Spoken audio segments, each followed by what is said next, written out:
Fear took over. I got scared. Even though I had did all the research and everything, that fear was no joke. I put in so much work to actually see it on paper, your business plan and everything, and then just stop and not do it because of fear and not having that support to say, just do it.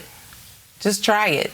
At least you can say you tried, So that's what I'm doing right now is having people get together and we're building that community so we can have that support so people can build up their business within that supportive environment and we just help each other.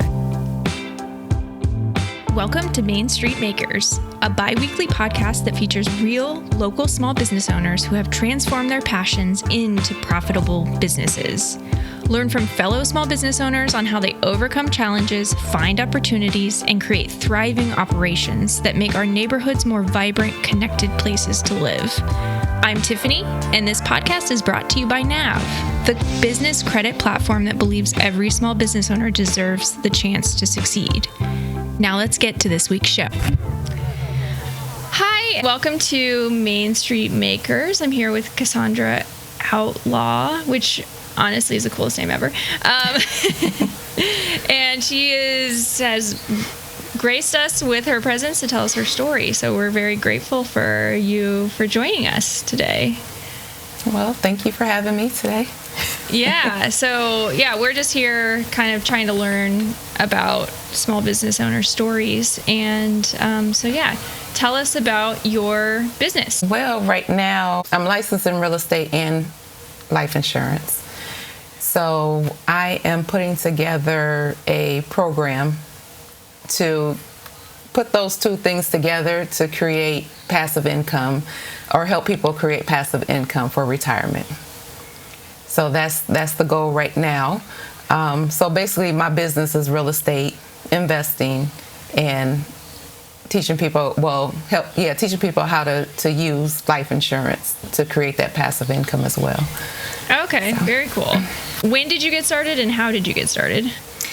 Well, this is not my first business. Okay.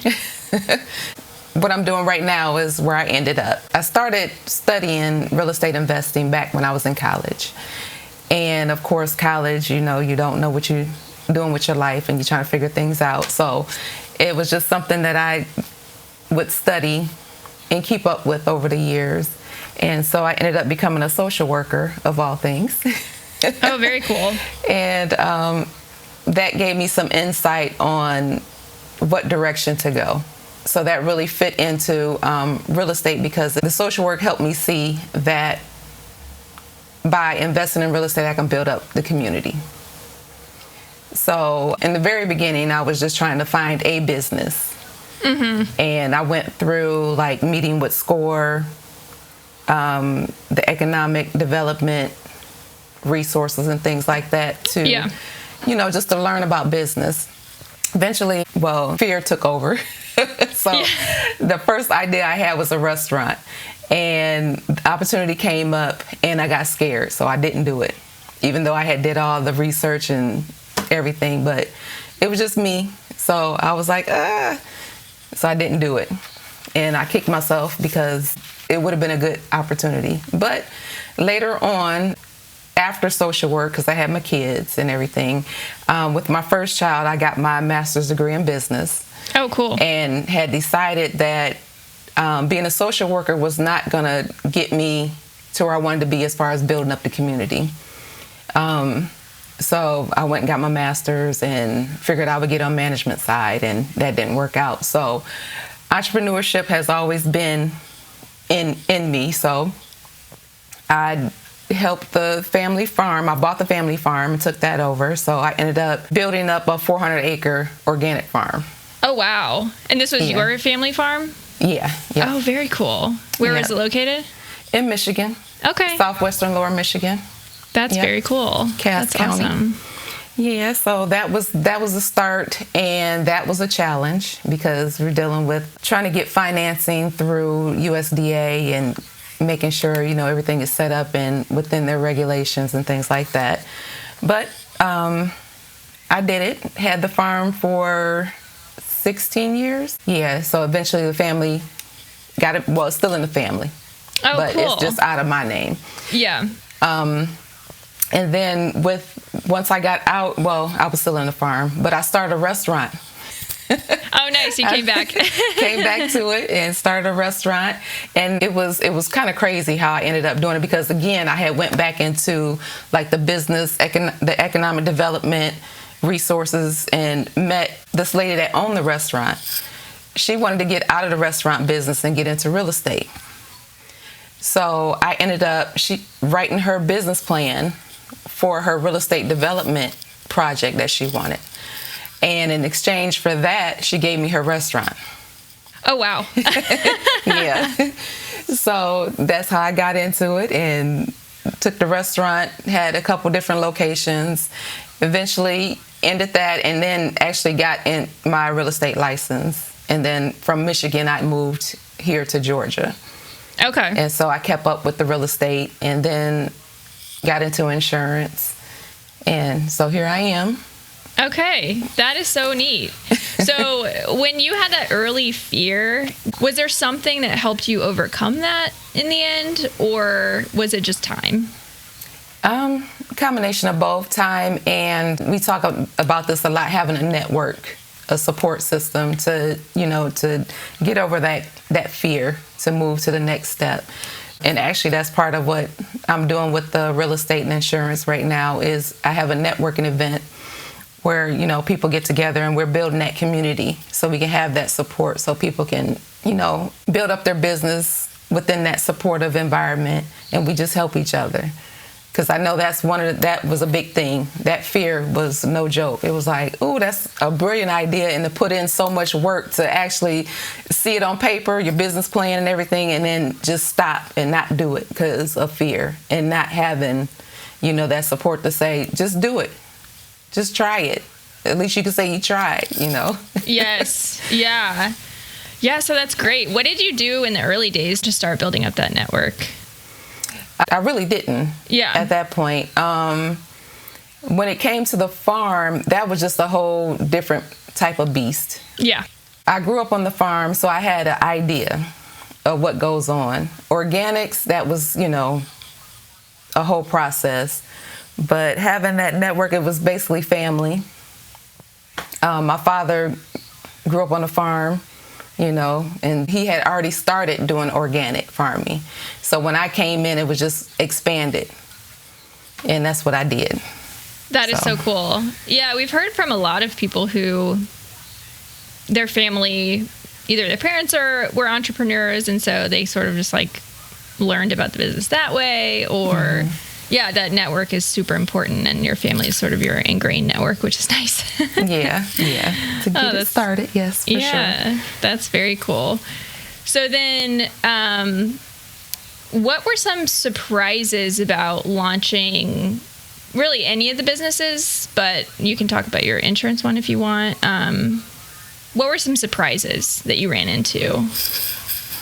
Surprises? I don't know about surprises, because everything is a process. Mm-hmm. So once you learn or understand what that process is and you just follow the steps, you'll get to where you want to go. So that, for me, there was no real surprises. It was just like, get it done. Right. Because you had done your research. Yeah. And like with real estate and insurance, you just study the course, take the exam, now you're licensed. And then you figure it out, because it's all different. It's not what you studied. So yeah, with real estate, my first year, I actually did very well, not financially, but learning the process and getting some closings. And I did some things that people that were already in real estate didn't do. So I came out, there was a challenge, for example. They had a challenge to see who can get the most listings. So me, like, okay, we got to think about this. How can I get the most listings? So I went out, and I don't even remember the process. I just know I talked to the owner of the property, and I ended up with 9 listings. Oh, nice. So it was subdivided land that he had, and he had tried to sell it before and couldn't sell it. So for some reason, blessed. I got the listings and actually sold half of those properties within like 6 months. So it was like, wow. And whoever else did it before, land usually sat on the market in that area for like 3 years. Oh, wow. But when I came in and did whatever, had my blessings on me, it was, it took a shorter amount of time to knock it out. So I learned a lot from that, because even though it was the same owner, each transaction was different. So I learned a lot from that. But yeah, challenges, they come up. You just deal with them. Yeah, definitely. And so when did you realize that you needed to kind of get organized on the administrative side? Because I think a lot of business owners struggle with, the finances, the accounting, the bookkeeping, all that stuff. Yeah, that's the biggest part, because it's like you're filling all the roles. You have to do everything to keep up with everything, and that's the biggest challenge. So that right now is kind of a struggle for me, and then trying to find the right person to help with that, because I do have an assistant right now that I'm training to help pick up some of those pieces, but I still have to manage that piece. So that kind of throws off the focus of building the business, making the money, because I have to do the admin to set up the, whatever financial things, your taxes, which I'm dealing with today. Oh, right. And, just keeping everything organized. And then there's so many different options as far as trying to organize. And then you have to figure out which one to use. And you try one, it's not working, got to figure out something else. So, yeah. And then with AI, it's like, okay, help me. But then you go down a rabbit hole. Yeah. Do you find AI useful? I do. It helps. It cuts the time down on some things. But like I said, you can go down a rabbit hole, because now you're using AI and then you're not thinking. Right. And so you have to make sure that you're the one thinking and just have AI organize it. Yes. Yeah, definitely. Because it can be inaccurate. Yeah. Oh, yeah, for sure. For sure. Yeah. How do you find it useful? What's the most useful way that you use AI? With my ideas, just to see if I'm missing something. And it'll give me suggestions, and I look at it and be like, oh, okay, well, I could use that, things like that. So just filling in the gaps or the blanks to help me through the process. Yeah, sort of. Yeah, that makes a lot of sense. Sort of acting as a thought partner in some ways. Yeah. Just checking through things, making sure I'm not missing anything.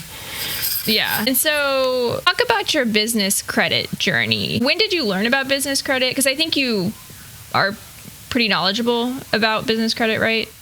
I don't know where I first learned that, but I really got into it probably 3 years ago, maybe 4 years ago, where I actually focused on it, because I found a software that helped me with the process. Oh, very cool. Yeah, so I used that, and that helped me get started building my personal credit, as well as start building my business credit. At one point with the farm, I initially wanted to set it up as a LLC when I took it over, so that I could build business credit and use that versus the USDA loans. So in my mind, you start off with those government loans and then move into your own. After you build up your credit, your personal credit and your business credit, then you can just move away from that. Because those were pretty easy to get. Government loans were pretty easy to get. Okay, very cool. And do you remember when you were first comfortable using your business credit, or using business credit in general rather than Well, as soon as I figured it out. Yeah. It was like get net 30s and build from there. So I started there, and I just started buying stuff, because at that point I think I was working in insurance. I had a W-2 in insurance, because I was going back and forth between the W-2 and then the business, trying to get the business going and working the W-2. It was a whole big mess. So I ended up going back to the W-2 just to make sure I had steady income coming in. So I used my income from that to build up my personal and then start getting net 30s. And just started buying stuff like paper towel, toilet paper, things like that, just to get those trade lines. And so that's how I started. Yeah. Do you remember which net 30s you used in the beginning? Quill, the typical ones. Uline people use a lot. I looked at Uline, but I didn't need anything from them. Yeah. Yeah. So it was pretty much Quill. I think even some of the hardware stores have them, but you probably wouldn't have needed those. Yeah, because I actually had gotten credit through Amazon early on and did not have a clue how I got it, because they gave me like a credit line of $1,000. And I was like, oh, this is cool. But at that point, I wasn't buying anything. Right. So it was like, okay, I have this $1,000 credit line. And so it just I just let it go. And now that I know about business credit, it was like, doggone it. But yeah, so. Can you maybe, because some people don't know, they don't really understand the whole trade line thing. So can you kind of like walk through that process and what it's like for you? The process, the net 30s. Yeah. Like getting them and using them and how it works. I know I provide that information, like which ones are available. So just going to the website, applying for it, and if you get it, you get it. If you don't, then you don't. Yeah. Were you ever rejected? I'm sure. Okay. You don't remember. I can't remember. I've been tracking because I fell off completely. And these last 3 months, I was able to build my business credit back up. Oh, nice. Behalf was a good one. Okay. And they had a net 90. Okay. Back then. So they don't exist now for whatever reason. I was like trying to get back into all this and found out they're gone. Okay. But kind of like Nav, you use a particular card to buy wherever, and then it works through there and builds up your business credit. Right. So I think it was kind of set up like that, because Behalf, you could just set up like an Amazon account, some other accounts, and just buy through them and use Behalf, and then they report to your business credit. Okay. So, understood. Yeah. That's kind of why we created the card through Nav, because, a lot of these places, like you said, you have to buy bulk,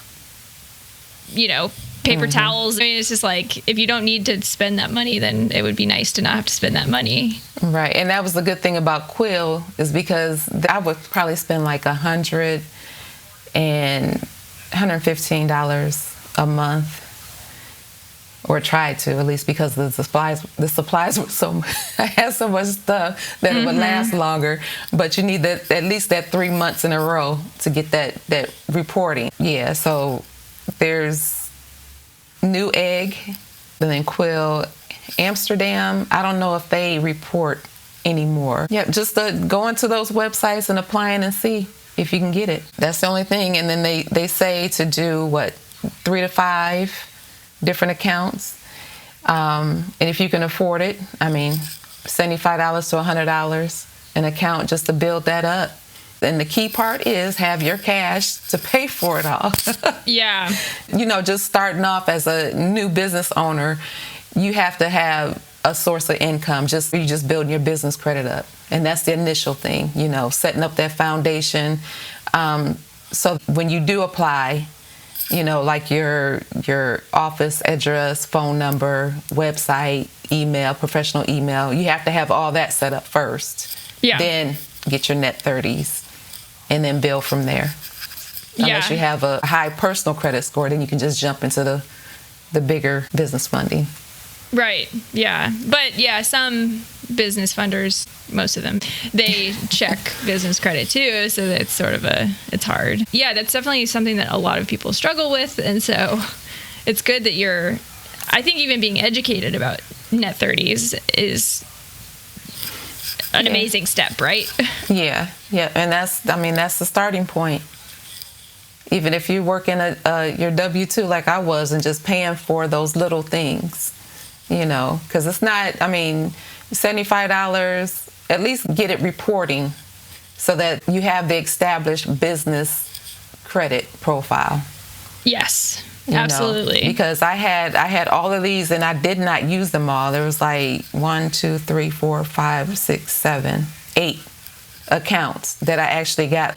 How quickly did you notice that it sort of built up your business credit? Well, this time it took the 2 months, but before I wasn't really paying attention to it. Yeah. But they say the first, it takes 3 months or 30 days for it to report, and you want to be consistent with it every month. So just keep building, and $75 a month per account, because you have to have a certain number of accounts open for it to really matter. And I think that limit is 3. All right. For the Paydex. Yep. Yeah. That's really good advice. So switching gears here, when did you reach the point where you felt like a real business? Because some people are even struggle to call themselves small business owners. And so was there a point for you where it was like, oh, this feels real. This feels like legitimate? Well, definitely with the farm, because right now I'm building something else. So I don't feel 100% like a business, even though I've been, doing pieces of what I'm trying to do. But with the farm, when I finally got that loan, then it was like, okay, we are in business to get things done. So yeah, and that was the USDA loan. Yeah. Yep. Yeah, it makes sense. I think a lot of people feel like, okay, other people outside of us are willing to fund this, so it's legitimate. Yeah, yep. That's great. Yep. Well, do you have any final words of wisdom that you would give to other small business owners? Well, it basically just, have that foundation to have access to credit or to capital to help fund the business. Because that software that I have is helping me build my framework of what I'm trying to do. So it's having that foundation. So you're setting yourself up as a business where it's business name, LLC, or whatever the entity structure is, and having that business address, phone number, all the basics in place. Then make sure you build up the next level, the net 30s. And do as many as you can within budgeting. You cannot mess those up because it'll mess up your score. And even just delete everything, because that's what happened with me. It did when I stopped. It deleted everything. So then I had to redo, but I had the profile. I just had to start adding trade lines again. So just keep working at it. Start small and just build it up, and because that helps too when you're trying to start something, because you got to deal with that too. You got to test your ideas, make sure everything is working, and get proof of concept. So build credit, personal and business at the same time, and just have that foundation so that you can start making cash flow, that you can invest into real estate to help with your taxes, which I missed the boat on that one. But using that money to, invest in cash flowing assets that's going to create that passive income for retirement. Yes. So that's the goal that I want, to when I talk to business owners, to get that understanding and help them through that process so that they don't have to work forever. Yes. Yeah, that's great advice. Yeah. All right. Well, thank you so much for joining us. I learned some stuff. I think it is super helpful. It's going to be helpful for our listeners for sure. I appreciate that. Yeah. Thank you so much. You're welcome. And thank you for having me.